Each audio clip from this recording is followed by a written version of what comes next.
Bonjour et bienvenue dans cette nouvelle édition du Non-Stop Info. Voici les principaux titres de ce journal. Les 13 000 casques bleus sénégalais ont définitivement quitté le Mali. Le Sénégal a officiellement acté ce mardi la dissolution de son dernier détachement de soldats déployé dans le cadre de la MINUSMA, la force onusienne qui était déployée au Mali depuis 2013.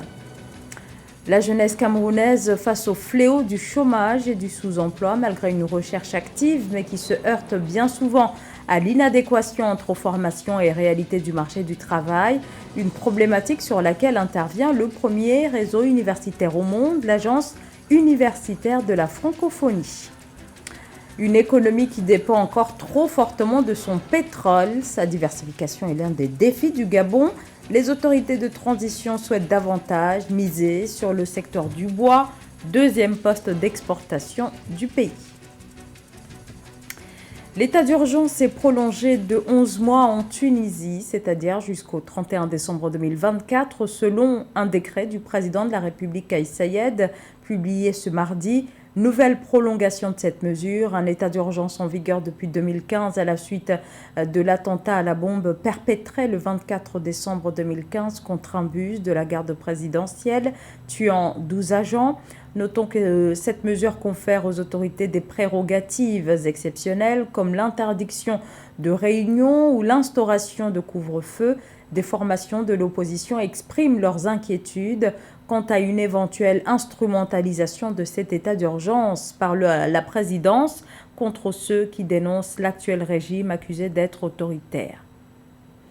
Le ministre des Forces armées du Sénégal, El Hadj Omar Youm, a présidé ce mardi à Dakar la cérémonie de la dissolution du 11e et dernier détachement sénégalais de la MINUSMA, la mission multidimensionnelle intégrée des Nations Unies pour la stabilisation au Mali, qui a achevé son retrait du Mali fin 2023.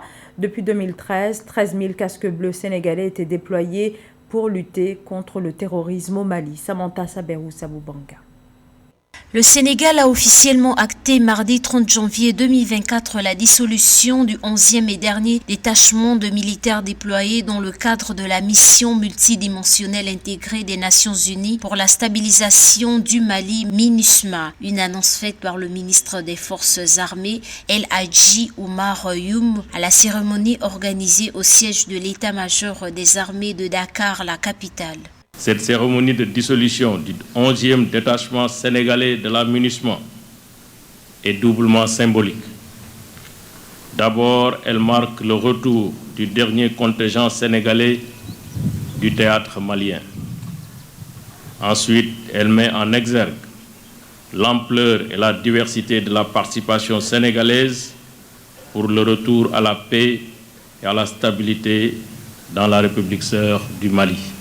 Au nombre de 13 000, les casques bleus sénégalais présents au Mali ont successivement quitté Bamako, Gao, Kidal et Mopti. Face aux différents contingents de l'armée, de la gendarmerie et de la police, le ministre a rendu un hommage au personnel, aux blessés et à ceux qui sont tombés dans le théâtre des opérations. Ce sont environ près de 10 000 hommes et femmes qui ont été déployés sur ce théâtre entre 2013 et 2023. 10 années d'engagement, faites de sueur et de sang, pour participer avec honneur et fierté à la paix au Mali. L'engagement au Mali n'est pas et n'a jamais été un engagement ordinaire pour le Sénégal. Il s'agit d'un pays frère avec qui nous partageons des pans d'une histoire commune, des valeurs culturelles et religieuses et des relations économiques fortes dont le ciment est la proximité de nos peuples.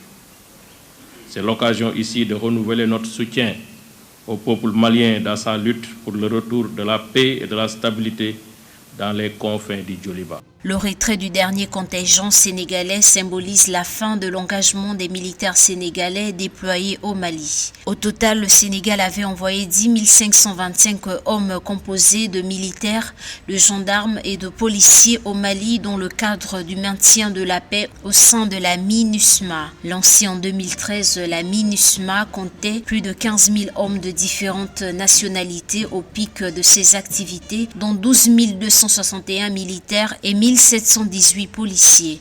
La mission a été fermée en décembre 2023 à la demande des autorités maliennes. La jeunesse camerounaise confrontée au chômage et au sous-emploi. Pour les analystes, cette situation est notamment liée à l'inadéquation entre les formations dispensées par les établissements d'enseignement supérieur et les réalités actuelles du marché du travail. Une incohérence qui préoccupe entre autres le premier réseau universitaire au monde, l'Agence universitaire de la francophonie, qui plaide pour une dynamique tournée vers l'entrepreneuriat. Reportage Séverin Douqueux. Au Cameroun, plus de 500 000 jeunes frappent annuellement aux portes de l'enseignement supérieur. Ce chiffre révèle le fort taux de scolarisation au niveau supérieur dans ce pays d'Afrique centrale. Pourtant, selon la troisième enquête sur l'emploi et le secteur informel réalisée par l'Institut national de la statistique en 2023, le Cameroun fait face à un taux de chômage de 3,3%, soit 600 000 personnes en âge de travailler. Des données qui contrastent fortement avec le nombre de personnes en quête d'emploi et dénotent d'insuffisance universitaire en matière de transmission de la culture entrepreneuriale. L'Agence universitaire de la francophonie se propose de mener des réflexions pour changer de paradigme en faisant des universités des agents économiques par leur capacité à créer des créateurs d'emplois. L'AUF se propose de créer un réseau panafricain, mais aussi mondial, pour créer une dynamique entrepreneuriale entre les jeunes, ces viviers de jeunes dans les pays francophones, qui aujourd'hui ne seront plus demandeurs d'emploi, mais seront des créateurs d'emplois, avec une vision continentale et une vision internationale. C'est ça l'innovation, et c'est comme ça aussi que le rôle de l'université évoluera vers une université au service du développement de nos pays. Étudiants entrepreneurs, une initiative qui devrait permettre de donner une nouvelle perspective aux universités africaines qui pourront désormais être des contributeurs aux indices de développement. L'ambition est contenue dans la feuille de route du programme Entreprendre. Entre autres objectifs, le programme vise la création de pôles de pré-incubation entrepreneuriale ainsi que l'adoption d'un statut national de l'étudiant entrepreneur, chose sur laquelle le Cameroun est en avance. La conception de l'idée de l'étudiant entrepreneur et dans la problématique du programme Entreprendre. Voilà donc la problématique essentielle que l'université camerounaise s'oriente de plus en plus vers l'autofinancement, que l'université apporte sa contribution à la maximisation du PNB ou du PIB. Le deuxième comité de pilotage du programme Entreprendre, qui se tient les 29 et 30 janvier 2024 à Yaoundé, ambitionne de promouvoir la culture entrepreneuriale au sein des établissements d'enseignement supérieur de 9 pays pilotes, dont le Bénin, le Burkina Faso, le Cameroun, le Congo, la Côte d'Ivoire, Haïti, Maurice, le Sénégal et la Guinée. Gros producteur de pétrole en Afrique, le Gabon ne peut plus uniquement s'appuyer sur cette industrie. L'économie gabonaise tente depuis quelques années de se diversifier avec un accent sur son secteur du bois. Deuxième poste d'exportation du Gabon, le développement de cette filière pourrait permettre à ce pays d'Afrique centrale de passer d'une économie rentière à une économie productive. Catherine Gombe. Premier exportateur de bois du continent en 2021 selon des données de la Banque africaine de développement, le Gabon mise sur l'exploitation de son massif forestier pour diversifier son économie encore dépendante de l'exploitation pétrolière.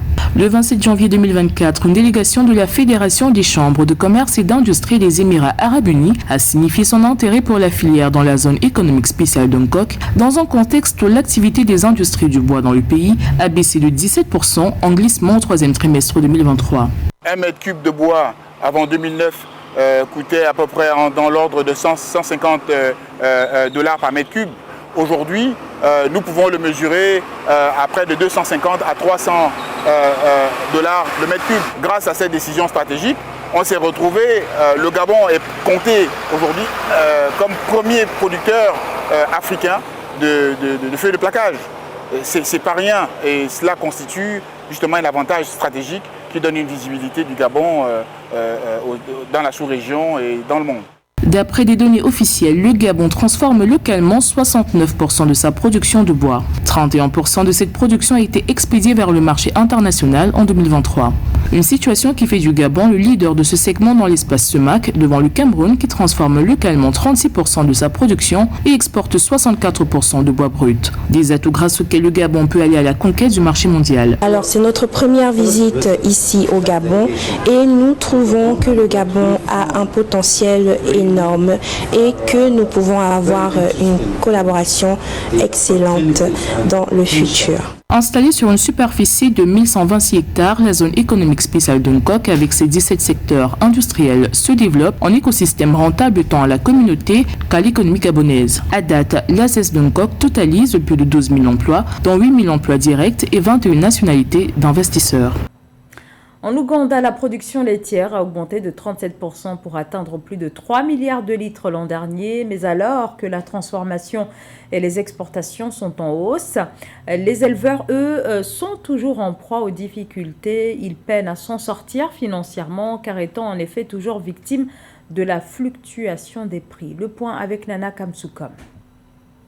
En Ouganda, le prix du litre de lait est revu à la baisse. Il passe de 1800 shillings à 1000 shillings. Seulement, malgré cette baisse, nombreux sont les producteurs qui n'arrivent pas à écouler leur stock de produits. Et pour pallier le problème, les coopératives spécialisées dans le transport et la commercialisation des produits laitiers se sont multipliées dans le pays. L'action de ces derniers a permis à l'industrie laitière de croître de 37% en 2023.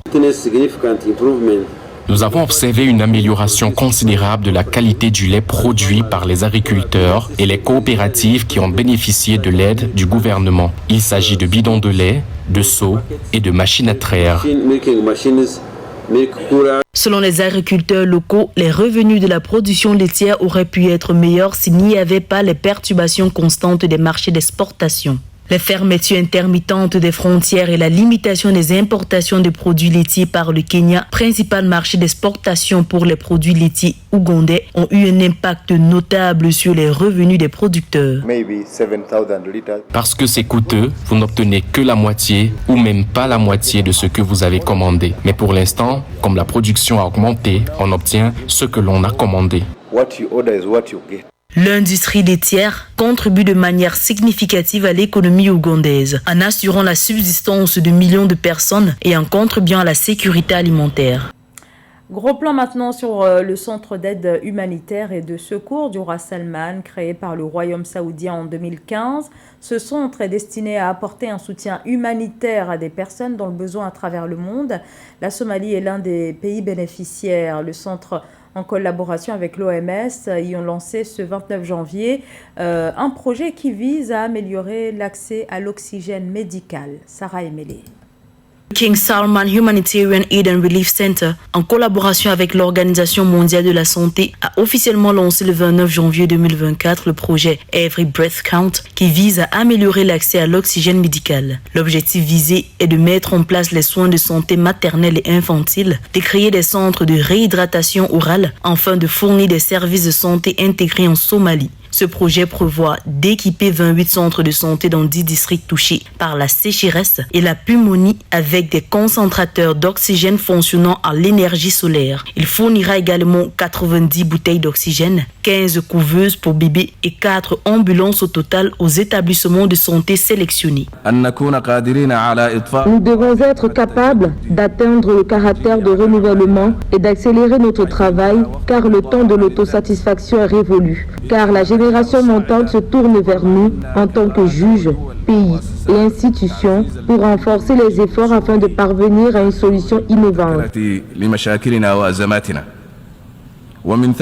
D'après le gouvernement somalien, c'est près de 230 127 enfants âgés de moins de 5 ans et plus de 3,3 millions de membres de la communauté qui bénéficieront des interventions de ce projet. D'un autre côté, 700 agents de santé seront formés en procédure de dépistage, de sensibilisation et de traitement dans le cadre du projet. KS Relief investit dans l'avenir de la Somalie en fournissant des solutions autonomes et respectueuses de l'environnement et en veillant à ce que les établissements de la santé sélectionnés puissent effectuer diverses procédures médicales, en particulier pour les enfants et les femmes, sans interruption de l'alimentation électrique.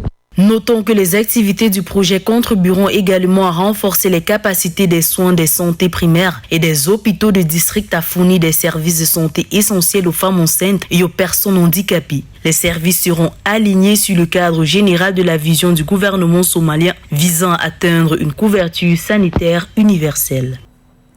C'était le journal de la rédaction. Merci à vous tous de nous avoir suivis. Restez avec nous sur Africa 24, l'actualité continue.